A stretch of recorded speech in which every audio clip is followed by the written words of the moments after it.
かき混ぜるかき混ぜる。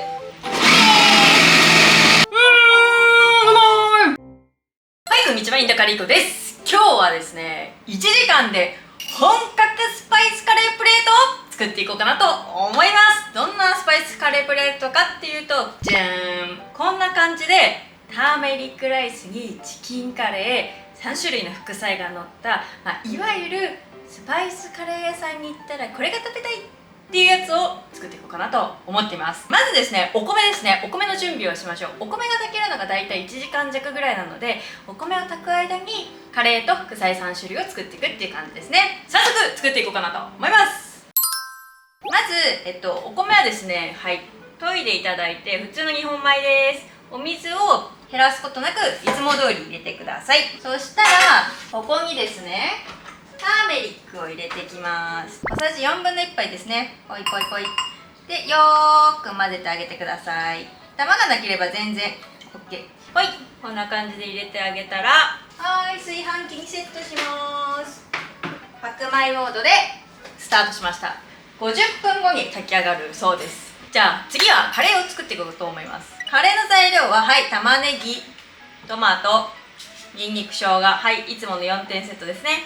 これに今日はですね、ピーマンを使っていきます。ピーマンは香り付けに使うんですけど、ししとうとか青唐辛子でも OK です。というか青唐辛子を普通はインドでは使うんですけど、青唐辛子の代用でピーマンを使ってるっていう感じですね。で、チキンカレーなので鶏肉用意してください。だいたい 400g 分ですね。1枚2枚買ってくださったらもう切ってください。で、今日はですね、ちょっとね、このスパイスカレープレートを作る時っていうのは、だいたい例えばスパイスカレーを誰かに人に振る舞いたい時とか、ちょっと気合を入れたい日なので、ちょっと今日は私の気合の入れたカレーの作り方をご紹介しようかなと思います。まずね、早速なんですけど、鶏肉にですね、一つちょっとしたプチテクニックをかましていきます。はい、まずこの鶏肉にですね、小さじ1/2杯分ぐらいの胡椒をまぶします。粗挽きでも細挽きでもね、どっちでもいいです。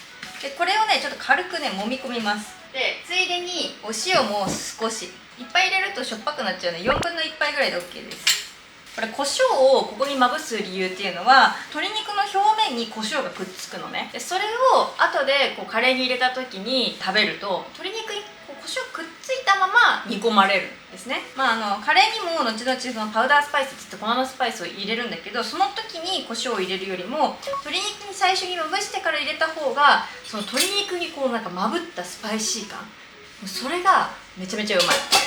塩もね、本当はね、まぶさなくてもいいんだけど、こういう時間がない時とか少しまぶしてあげると、すごい煮込んだ鶏肉みたいな味わいになるので、これもちょっと裏技です。で、こんな感じね。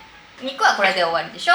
次、野菜の下準備ね。ニンニクと生姜は後でフライパンの上ですりながら使うので、これで終わり。ピーマンもね、1個丸々使うとちょっとね、臭いから、だいたいししとう2本分ぐらい、1本分ぐらいの量ですね。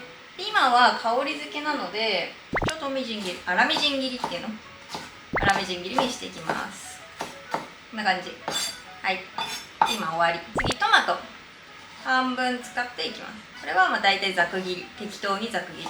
はい、トマトピーマン終わり。次、玉ねぎね。玉ねぎは今回はちょっと時短として、あとは普通に好きなとろける食感をつけたいので薄切りにしていきます。薄切りは手でもいいんだけど、ぶっちゃけスライサーを使った方が早い。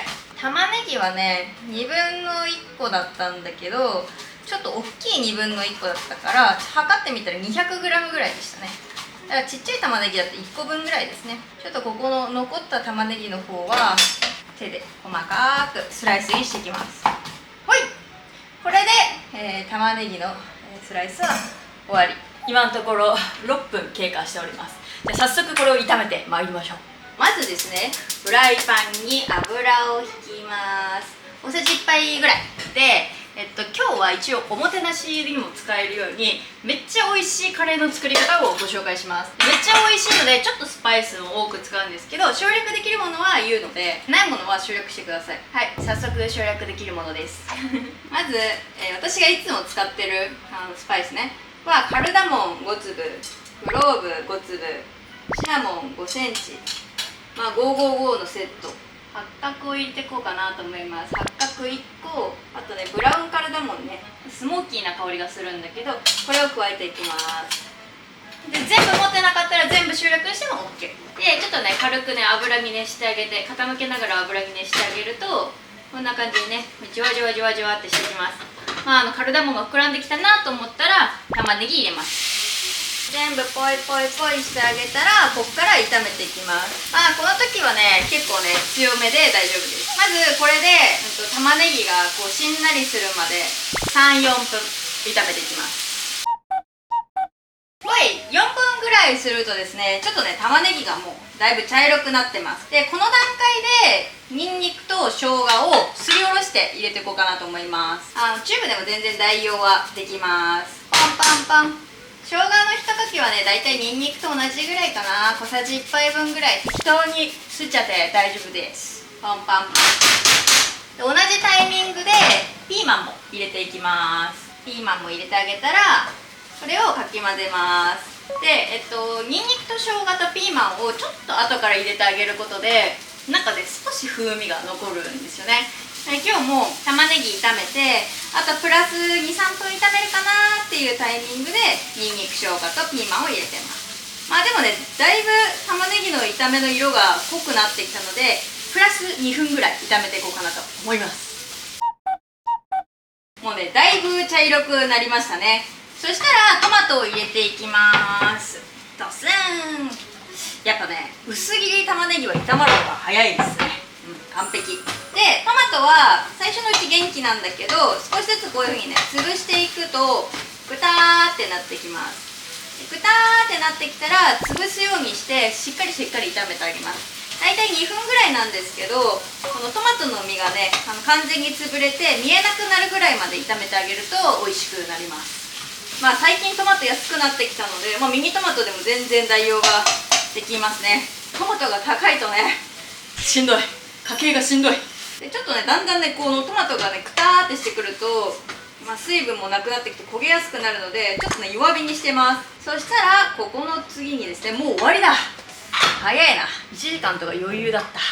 まだ余裕をかますには早いんですけど、ここにスパイスを入れていきます。まず爽やかなスパイス大さじ1杯分、すなわち小さじ3杯分。次クミン小さじ2杯。次ターメリック小さじ1/2杯。チリペッパーも小さじ1/2杯。パウダースパイスはいつものスパイスですね。チリペッパーは、省略してもいいけど、パウダースパイスは基本的に省略しないでください。ほんでお塩もね同時に入れていきます。小さじ1杯ですね。混ぜします。でちょっともうねパウダースパイスの途中なんだけど、鶏肉入れちゃおう。今日鶏肉スパイスと塩まぶってるから、もう似てるだろうっつってね。でこの時にねちょっとだけね鶏肉に先に火を通してあげると、さっきつけた胡椒がルーの中に逃げていかないので、ちょっとだけ焼いてあげます。だいたい1分ぐらいですかね。中火に戻してあげて、表面の色が変わるぐらいまでやってあげればもう十分ですよ。もうこんな感じでいいだろう。はい、そしたらお水を 150ml 入れていきます。混ぜで、ここに同時のタイミングで手を抜いてもうまくなるものベスト1、ココナッツミルク。ココナッツミルクはね、ほんと手抜きのカレーをね美味しくさせる、本当にね魔法のような存在だね。 100ml 入れていきます。はい、こんな感じで、ココナッツミルクのすごい強いのが好きな人は水とココナッツミルクの割合を変えれば結構ココナッツミルク感の強いねカレーができます。でかき混ぜる。はい、そしたらこれをですね沸騰させて弱火で10分ほど蒸し煮にしていきます。しばしお待ちをと言いたいところですけど、この10分間の間に副菜を作っていこうかなと思います。副菜3種類作るって言ったんですけど、これを見ると紫キャベツと人参とパクチーです。パクチーは切るだけなので副菜ではなかったかもしれません。紫キャベツと人参はとりあえず作るので作ります。紫キャベツと人参の副菜はそれぞれ紫キャベツと人参しか使いません。なので超お手軽ですね。紫キャベツはね高いんだけど、これ100円台でした。紫キャベツ大体4分の1カットで売られていることが多いんですけど、大体 200g 分ぐらいですね。これを使っていきます。で、今日はね、全部作り置きできるようにチャック付きの袋で作っていきます。もちろんタッパーとかボウルでも OK です。そしたら紫キャベツをまず千切りにしていきます。千切りね、あんまり長いと食べにくいのでカットしながらね、途中でこの真ん中にこうやって線入れてもいいんだけど、線入れながらこんな感じで切っていきます。ちょっと芯硬いからね、芯だけは除いてあげて、芯も除け、ほい、こんな感じで、はい、切ってあげたら、はい、袋、はいでー。カレーの副菜でおすすめなのは結構ね、酸味のあるものです。カレーに酸味がある場合は逆に甘みのあるものとか塩気のあるものとかで全然いいんですけど、結構ね、普通のカレーの時って意外と酸味がないんだよね。酸味のポジションを副菜にするという感じですね。はい、今袋に入れました。そしたらですね、ここに、お塩を小さじ、ここ結構適当なんだけど1/2はちょっと多いのよね。1/2弱ぐらい入れてあげます。そしたら蓋をしてよく振ります。よーく振ってあげたら、次に空気を抜きます。空気を抜いてあげたら、今度はね、揉みます。揉んであげることでめっちゃね、時短になります。これだけ揉んだら大丈夫だろうってぐらいしっかり揉んであげたら、はい、さらに空気を抜いて、お前ちょっと外で待ってろ。これを人参の副菜ができるまで置いときましょう。次、人参いく。人参はキャロットラペが好きすぎて、前もうすでにレシピあげてるんだけど、同じの作ります。同じの作るんだけど、同じの作ったら面白くないので、最近私が使ってるキャロットラペ作る時の機械で作ろうかなと思います。過去のキャロットラペの動画では手動でやってるので、手動でやりたい人はぜひそれを見てください。人参のヘタを落とします。で、千切りにしてください。私はこんな感じの運命の力を使います。もうここにね、人参を突っ込むだけでキャロットラペができるという優れものですね。いきます。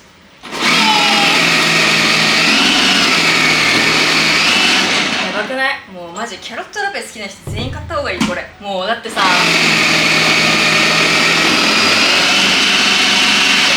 2本の千切りがこれで終了ですよ。早すぎー。はい、終わり。こんな感じでね、めちゃめちゃあっという間にキャロットラペの下地ができちゃいます。そしたら、ここにどんどん作っていくんですけど、まず袋の中にマリネ液を作っていきます。はい、まずね、塩は小さじ1/4杯、小さじ1/4杯ね。で、お砂糖小さじ1杯、酢は小さじ2杯。オリーブオイル使ってキャロットラペ作る人多いんだけど、ちょっとカレーの副菜にするときはちょっとね、オイリーになっちゃうんだよね。なので私は基本的には最近は油使ってないです。代わりにちょっと満足感を出すためにスパイス入れていきます。コリアンダーをだいたいね、小さじ1/4杯ぐらいちょっと入れてあげます。コリアンダーってすごく爽やかな香りのスパイスなので、酸味のあるものとの相性がとてもいいんですよね。コリアンダー使ってるからこんな色になるんだけど、これをね、よーく混ぜ合わせてあげたら、この中にさっきの人参を入れていきます。はい、人参入る。全部入れてあげたら、さっきと同じですね。振るときは空気を入れてしっかり締めて振ります。これはね、この状態でね、2、3日、つけておくともっともっと美味しくなる。で、最大ね、5日、1週間弱ぐらい持つかな、冷蔵庫で。ほら、こんな感じね。これではい、キャロットラペ完成。ノンオイルキャロットラペの完成ですね。で、あとこっちのね、紫キャベツの方も仕上げていきましょう。ギューって絞るとお水が出てくるんですよ。紫色のお水がギューってね。そしたらこのギューの紫のお水を流しに捨てます。結構ね、水出してほしい。ここでしっかり出してあげることで日持ちがするし、保存した時にね、味がぼけないのよ。はい、ここに同様にマリネ液を加えていきます。基本的に酢と砂糖は2対1の関係ですね。砂糖を大さじの半分ですね、入れてあげて、酢はそしたら大さじ1、こんな感じで。で、ここにね、スパイス入れてもいい。ここにも、コリアンダー入れてもいい。全然。でもこっちにコリアンダー入れてるから、紫キャベツはこれでいいだろう。なんか入れたい人がいたら入れてもいい。なんか例えばキャラウェイとか絶対美味しいと思う。そうだ、スパイスの代わりにちょっとだけオイル入れよう。オイル小さじ杯ぐらい、このひとたらし。はい、これでねよーくこうやってね揉み合わせてあげたら、これで紫キャベツの副菜も完成ですね。まだご飯は炊けておりません。よし、はい、副菜2種類完成。パクチーはね盛り付けの時に切っていきます。そしたら最後にもうチキンカレーできてるので見てみましょう。オープンザはい、あがんじゃーん、めためたいい香り。もうねこれでね完成。ご飯もちょうど炊けたので盛り付けていきます。そしたらねパクチーね、最後パクチーで、これパクチーの裏技的な使い方なんだけど、実はちょっと煮込むとめちゃめちゃうまいんだよ。でそれをやっておこう。ちょっとだけ紹介しよう。でテンパリングちょっと苦手とか、テンパリングするそのスパイス持ってないとかっていう人は、こうやってねパクチーを最後にちょっと刻んで少しだけ余熱で火をかけてあげるとすっごいアロマティックな仕上がりになります。パクチーってね、その生の時の香りとちょっとねみじん切りにして加熱した時の匂いって少し違うんですよね。なんならパクチー嫌いな人もねこうやるだけでね全然ね美味しい仕上がりになるんで、ぜひやってみてください。もうこの時余熱で OK で、最後に味見をしてもろて、めちゃめちゃ美味しい。でトッピング用のパクチーもねちょっと切ってもらって、もうじゃああと盛り付けしちゃおうか。もうねお米もね炊けたので取り出してみようと思います。こんな感じで炊けております。めっちゃ綺麗に炊けました。かき混ぜます。ちょっと柔らかいかな。柔らかいかも。柔らかくても大丈夫。ちょっとちっちゃいお椀をまず用意してください。ちょっと盛り付けやっていこうと思います。あんまり押し込めると硬いご飯になっちゃうので、ふわっとふわっとふわっと優しく優しく詰めてあげます。はい、そしたらねポコってやります。かわいい、超かわいいじゃん。そしたらまずねここにカリーを盛り付けていきます。こういう風にちょっと綺麗な盛り付けをしたいときはなんかねちょっとちっちゃめのお玉を使うとやりやすい。まず汁を盛り付けます。いい感じに入っただろう。そしたらお肉ものせます。だいたい3つぐらいで、ここはね素早く盛り付けないとねあれだから冷めちゃうから。そしたらここにですね最後人参と紫キャベツとパクチーを入れていきます。人参で席をします。はい、のせてあげてね。うわ、彩りモンスターですね。そしたらパクチーものせてこう。パクチーこっち側にしようかな。こんな感じ。はい、できたと思うんですけど、なんかちょっとここが寂しいなって思ったら逃げのピンクペッパーを使っていきます。まずこのピンクペッパーを使うとなんか一気におしゃれな感じになります。であとはねこれパセリですね。パセリはいつでもどこでも売ってる。コンビニでも最近売ってる。はい、こんな感じで振りかけてあげたら、うわーめちゃめちゃ美味しそう。1時間で完成スパイスカレープレートの完成です。食べましょう。ではではいただきます。もうね完璧よ。まずはね味見もしたんだけど、まずカレーからね。うまいね。天才的にうまい。やっぱりホールスパイスをちゃんと使うとめちゃめちゃにうまい。食べ方としてはカレーとご飯、まずねカレーとご飯をちょっと崩して食べるっていうのがまず一つの方法ね。でカレーとご飯をちょっとよく混ぜて、ちょっとよく混ぜ混ぜして食べるとうまい。久しぶりになんかね本当の王道のチキンカレー作ったけどさすがだわ。次にね副菜とねカレーちょっと混ぜると美味しい。やばい、私混ぜた方が好きだわ。しかもさこのキャロットラペさノンオイルだからちょうどカレーと混ざることによってちょっとオイル感が出てくるんだよね。キャベツもいこう。紫キャベツめちゃめちゃうまい。これさだって今日ぶっちゃけ時計測ってやったけど1時間以内でできちゃったし、なんならこれ私撮影しなかったら本当にご飯待ったと思う。マジでマジでこれは多分スパイスカレー初心者でもちょっと多めに見積もっても1時間ちょっとでできるかな。普通に慣れてる人だったら、私みたいに慣れてる人だったらマジで40分とか、ご飯がどれぐらい炊けるかによるんですけどぐらい多分できると思う。なのでぜひ作ってみてください。今日使ったスパイスは全部インドカリコのスパイスショップに揃えてるので、もしそのスーパーで買うことができなかったらインドカリコのスパイスショップも覗いてみてください。で副菜はねちょっと紫キャベツ高いけど、最近アーリーレッドって言って紫玉ねぎもあるのよ。紫玉ねぎの酢漬けでも美味しい。ただねちょっとねぜひこの3点セットで作ってみてほしいなと思っております。なんか初めてかもね、副菜も全部作ってやったのは。まあちょっと皆さんからのリクエストも募集しますので、ぜひコメントにお残しください。ということで今日はここまで。高評価とチャンネル登録もよろしくお願いします。また次の動画でお会いしましょう。またね。よーくかき混ぜてあげてください。これ絶対美味しい。うちってなんか実家がめちゃめちゃインゲン作ってて、もう死ぬほどさやいんげん取れるんですよね。鬼列うまい。やばっ。